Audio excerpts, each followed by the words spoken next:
کہ ریٹائر نہیں ہوا، اور وہ اس حد تک تو بات کی جا سکتی ہے، لیکن اوور آل اگر آپ باقی چیزیں دیکھیں تو وہاں سے نظر آ رہا ہے کہ الیکشن کمیشن بالکل کچھ نہیں کرے گا. الیکشن کمیشن کہے گا الیکشن ٹرائبیونل میں جائیں. ایک بات میں آپ کے سامنے بتاتا چلوں، جو فارم 45 ہے نا، وہ کیوں الیکشن کمیشن ویب سائٹ پہ نہیں ڈال رہا؟ الیکشن کمیشن ویب سائٹ پہ ڈال دے گا تو وہ سائن اور وہ سائن ایک جیسے میچ ہو جائیں گے، اور الیکشن کمیشن بڑی بری طرح سے پھنس جائے گا کہ یہ فارم 45 وہ فارم 45 نہیں ہے. اب آپ فورینسک میں بھی جائیں، یعنی یہ دیکھیں یہ ایک الیکشن کا ایشو نہیں ہے، یہ کولیکٹیو الیکشن کا ایشو ہے. تو اس میں فورینسک کے لیے میں نہیں سمجھتا کہ آپ الیکشن ٹرائبیونل کی طرف جائیں. آپ بیٹھ کر ایک اس کا حل نکال لیں، ایک حل نکال کر اور اس کو اس پیرائے میں دیکھیں. آپ صرف اس الیکشن کو لے کر چلیں اور کوئی رینڈم اٹھا لیں، کوئی 2 3 4 5 حلقوں کے اٹھا لیں. فارم 45 سارے موجود ہیں جو پاکستان تحریک انصاف کے امیدواروں کے پاس موجود ہیں، جو منتخب ہوئے ہیں یا ہار گئے ہیں، آپ سارے لے لیں، کوئی حرج نہیں ہے. اب فارم 45 جو ہے نا، پہلے وہ بڑے خاص پیپر پہ چھپا ہوگا جس کا کہا تھا بڑے سیکورٹی فیچر ہے، اور ہے نہیں فالتو ان کے پاس. اب دوبارہ آپ گورنمنٹ پرنٹنگ پریس میں جا کے چھپے نہیں ہوں گے، یہ چھپے ہوں گے کسی بار کے، اور وہاں کاغذ کی جو صفائی ہے نا وہ نظر آ جائے گی کہ جو بعد میں چھپے ہوں گے نا، جیسے بعد میں پکڑے گئے تھے اس طرح بعد میں چھپے ہوں گے تو صفائی نظر آ جائے گی. وہ جو کاغذ ہے نا وہ اسے میچ نہیں کرے گا، اور یوں آپ بڑی آسانی سے فراڈ اور دھاندلی سامنے لا سکتے ہیں. یہ تو ایک حقیقت ہے کہ پاکستان عوام نے ووٹ جو ہے نا پاکستان تحریک انصاف کو دیا، وہ ووٹ نہیں نکلا، وہ ایک علیحدہ بات ہے، اور اس کے لیے اب جو ہے یہ دیکھنا پڑے گا. ایک بات اور بڑی اہم ہے، اب تو 9 مئی کے اب تو نگران حکومتیں چلی گئی ہیں، جمہوری حکومتیں آ گئی ہیں، لیکن وتیرہ وہی چل رہا ہے. 9 مئی کے واقعات میں اب کتنے، یعنی مثال ٹیکسلا میں کوئی FIR ہوئی ہیں، دہشت گردی کے تحت مقدمہ نظر ہوئے ہیں، ان 3 میں پرویز لائی کو نامزد کر دیا ہے. یہ کتنے پرچے ہونے ہیں؟ یعنی یہ والا جو پرنسپل ہے، اس پرنسپل کے اوپر ایک کورٹ میں جانا ہے، یعنی یہ طے تو کیا جائے کہ 1 پرچہ 2 پرچے 3 پرچے، کتنے پرچے؟ یعنی آپ نے جب گرفتاریاں ڈال رہی ہیں، ایک ہی دفعہ گرفتاریاں ساری ڈالیں، ایک سے ضمانت ہوتی دوسرے میں پکڑ لیتے، دوسرے سے تیسرے پکڑ لیتے. یہ جو پولیٹیکل وکٹمائزیشن اور یہ جو اپنا طریقہ کار ہے گرفتار کرنے کا، اس پہ ایک ہماری اعلیٰ عدالت کا ورڈکٹ آنا بڑا ضروری ہے. ہمیں اس معاملے کو اس کانٹیکس میں لے کر جانا چاہیے تاکہ ہم سمجھ سکیں کہ آگے کیا حالات ہو رہے ہیں. باقی یاد رکھیے گا، یہ ملک تبھی آگے چل سکتا ہے جب اس ملک میں جمہوری نظام ہو. یہ آپ IMF کے چنگل میں پھنسے ہوئے ہیں، قرض آپ سے دیا نہیں جانا، مہنگائی آپ سے کنٹرول نہیں ہو رہی. وہ جتنے دعوے شہباز شریف نے کیے، شہباز شریف کر ہی کچھ نہیں سکتا. بھائی لٹیرے ساتھ رکھے ہوئے ہیں، یعنی وہ آٹا جو ہے شہباز شریف کی بوریوں پہ اوپر لگا کر تصویریں بنا کر آپ بیچتے رہیں گے، وہ کیا ہے؟ پھر لوگوں کو لائنوں میں لگا لیں. میں اس کو معاملے کو پھر کورٹوں میں لے کر جاؤں گا کہ لائنوں میں لگانے والا سلسلہ تو ختم ہونا چاہیے. تو پھر جو لائنوں میں اگر آپ لگاتے رہیں گے تو پھر اللہ ہی حافظ ہے نا کہ آپ لوگوں کو بھکاری بنا رہے ہیں، اور یہ بھکاری بنائیں گے. آج تک کھاد کے اوپر کیا کر سکے آپ اندازہ لگائیں، پچھلے 40 45 سال سے 85 کے جو پروجیکٹ ہے اس ملک کو دیا کیا ہے؟ مہنگائی یہ ختم نہیں کر سکے، کھاد میں کنٹرول نہیں، گھی نہیں پکڑا جا رہا، روز برہ اشیاء کی قیمتوں کا حال انہوں نے کیا کر دیا ہے. اب وہاں سے جگہ ہی ہے. دوسری طرف اگر دیکھا جائے، اگر عمران خان آتا تو عمران خان نے جو روزمرہ ہمارے جو اشیاء تھی، ٹریک اینڈ ٹریک سسٹم، وہ انٹروڈیوس کرایا، چینی کے حوالے سے انٹروڈیوس کرایا، اور بہت سی. اور عمران خان جو کہ آنےسٹ آدمی ہے، وہ صرف دوسری ممالک سے ڈیل بھی بڑے آرام سے کرے گا، اور جو قرض آپ کے اوپر پڑے ہیں وہ قرضوں کو بھی بڑی آسانی سے چھان بین کر کے اور قرضوں کا بہتر طریقے سے ترسیل ہے. آپ کھلے ہاتھ کام کرنے دیں گے تب کی بات ہے. لیکن اگر آپ عمران خان کو باندھ کے رکھیں گے. اور ایک میں بات اور آپ کو بتاتا چلوں، صبح کے پروگرام میں تفصیلی بات میں کروں گا کہ عمران خان کی جو کیسز ہیں ان میں ضمانتیں جو ہیں وہ بہت قریب ہیں، اور دیر از ایوری پاسبلٹی کہ بہت جلد عمران خان ہمارے ساتھ.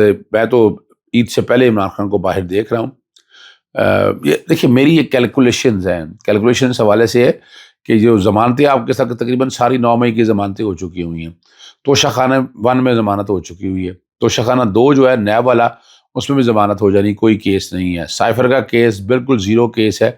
اس میں سمجھتا ہوں کہ اگر میرٹ اور بحث کیا جائے تو یہ ٹرائل ویشیٹ ہو جائے گا، ختم ہو جائے گا. ٹرائل ہی نو کورم نان جوڈس ہے، اس میں ہے ہی کچھ نہیں ہے. یہ یاد رکھیے گا. صرف آپ لوگوں کی نالج کے حوالے سے میں بتا رہا ہوں تاکہ آپ سمجھ سکیں اس بات کو. اور میں ایک اور بات بتا چلوں آپ کو، عمران خان کو اب اندر رکھنا بہت مشکل ہے. بڑا اب پریشر اپنی جگہ آ چکا ہوا ہے، اور دن کم رہے ہیں ان کے پاس. اب اس حکومت کو جسٹیفائی کرنا ہے. یہ حکومت پیداوار وہی ہے، نگران حکومت کی نظر تو وہی آ رہی ہے کہ وہی سٹائل ہے، وہی طریقہ کار ہے اور اسی کو لے کر چل رہے ہیں.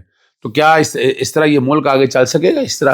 جس طرح سے یہ عمران خان کو انہوں نے رکھا ہے اور لے کے جانا چاہتے ہیں. اور عمران کی ہمت ہے، وہ بکا نہیں، جھکا نہیں، آگے نہیں، ان کے سامنے کھڑا ہے. اور یہ اس کی بڑائی ہے عمران خان کی کہ اس نے ثابت قدمی پر رہ کر ثابت کیا ہے کہ وہ بڑا آدمی ہے. جاتا ہوں. السلام علیکم. اللہ حافظ. پاکستان زندہ باد.